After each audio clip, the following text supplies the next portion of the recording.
Assalamualaikum warahmatullahi wabarakatuh. Di sini kami dari kelompok 4 akan mempresentasikan tentang organisasi kurikulum. Anggota dari kelompok 4 itu ada saya sendiri, Lesa Zarirawan, ada Prajna, ada Vima, dan ada Nashwa. Mari kita simak untuk materinya. Yang pertama yaitu, bagaimana sih organisasi kurikulum menurut Hilda Taba pada tahun 1962? Menurut Hilda Taba, kurikulum merupakan suatu tujuan di dalam pendidikan yang bersifat umum atau khusus, namun dalam bahan-bahan model pembelajarannya itu dibalikan lagi kepada para pengajar atau guru, yaitu sesuai dengan kepentingan dalam mengajarnya atau dalam sesuai dengan peserta didiknya. Seperti itu. Jadi si guru itu diberikan kebebasan gitu dalam mengambil model pembelajaran dan bahan-bahannya. Assalamualaikum warahmatullahi wabarakatuh. Izin memperkenalkan diri, nama saya Vima Hairunisa dengan NIM 2204008. Sifat kurikulum dikemas dalam bentuk pembelajaran tematik. Apakah itu pembelajaran tematik? Pada kurikulum 2013, pembelajaran tematik ialah suatu pendekatan dalam pembelajaran yang mengaitkan atau memadukan beberapa kompetensi dasar, serta indikator dari kurikulum atau standar isi dari beberapa mata pelajaran menjadi satu dan dikemas dalam satu tema. Pada pembelajaran ini menggunakan pendekatan pembelajaran yang aktif, kreatif, serta efektif, dan menyenangkan.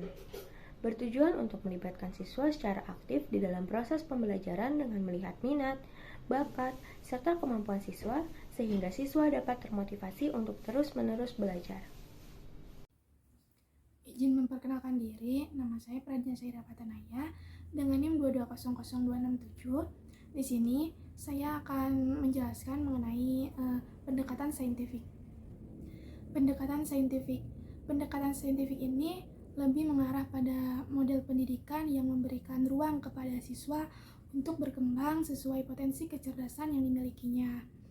Lalu pengertian penerapan pendekatan saintifik ini tidak hanya berfokus pada bagaimana mengembangkan kompetensi siswa dalam melakukan observasi atau melakukan eksperimen, namun bagaimana mengembangkan pengetahuan dan keterampilan berpikir siswa sehingga dapat mendukung aktivitas kreatif dalam berkarya. Menurut Permendikbud nomor 103 tahun 2014, pendekatan saintifik biasanya dilaksanakan dengan bentuk kegiatan pembelajaran yang memuat pengalaman belajar dalam bentuk kegiatan mengamati, menanya, mengumpulkan data atau mengumpulkan informasi, menalar atau mengasosiasikan, dan mengomunikasikan. Nah, jadi bentuk kegiatan yang dimaksud tadi itu kan ada 5. Yang pertama itu ada mengamati. Mengamati di sini itu merupakan kegiatan mengidentifikasi suatu objek melalui penginderaan seperti melalui indera penglihat, pembau, pendengar, pengecap, dan peraba pada saat mengamati suatu objeknya. Lalu yang kedua itu menanya. Menanya di sini itu merupakan kegiatan mengungkapkan suatu hal yang ingin diketahuinya, baik yang berkenaan dengan suatu objek, peristiwa, atau proses-proses tertentu. Yang ketiga itu mengumpulkan data atau mengumpulkan informasi, merupakan kegiatan yang dapat dilakukan dengan membaca buku, lalu observasi lapangan, uji coba, wawancara, dan lain-lain. Dan yang keempat itu ada menalar atau mengasosiasi, merupakan mengolah data dalam serangkaian aktivitas fisik dan pikiran dengan bantuan peralatan-peralatan tertentu. Lalu yang terakhir itu ada mengomunikasikan. Nah, mengomunikasikan di sini itu merupakan kegiatan siswa dalam mendeskripsikan dan menyampaikan hasil temuannya dari kegiatan-kegiatan sebelumnya. Prinsip-prinsip utama dalam menggunakan pendekatan saintifik. Yang pertama itu belajar siswa aktif. Dalam hal ini termasuk belajar berbasis penelitian, belajar berkelompok, dan belajar berpusat pada siswa.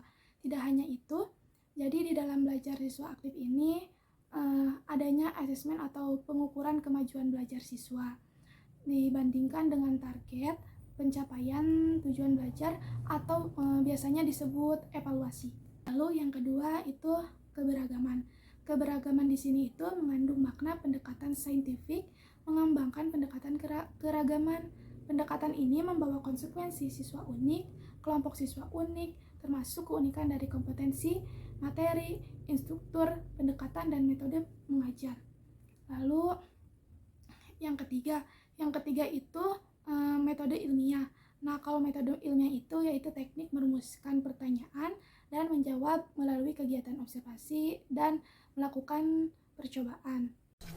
Assalamualaikum warahmatullahi wabarakatuh. Izin memperkenalkan diri, nama saya Nashwadi Nurul Solihah dengan NIM 2201269 dari kelas 2 APG PAUD. Di sini saya akan menjelaskan penilaian autentik. Penilaian autentik itu apa sih? Penilaian autentik adalah sebuah bentuk penilaian dengan meminta peserta didik untuk menunjukkan tugas dunia nyata yang mendemonstrasikan aplikasi yang bermakna dari pengetahuan dan keterampilan serta sikap yang mereka butuhkan untuk digunakan dalam kehidupan profesional.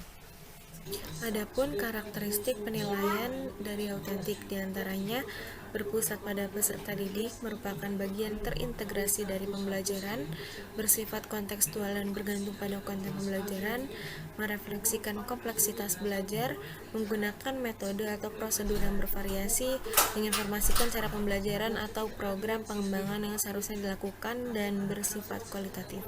Jadi di sini penilaian autentik itu berpusat pada anak, jadi yang dinilai anaknya, lalu merupakan pembelajaran yang terintegrasi, terstruktur. Pembelajarannya dalam pembelajaran juga menggunakan metode yang bervariasi, jadi tidak hanya satu metode, karena jika satu metode itu bisa membuat anak merasa bosan, jadi bisa bervariasi.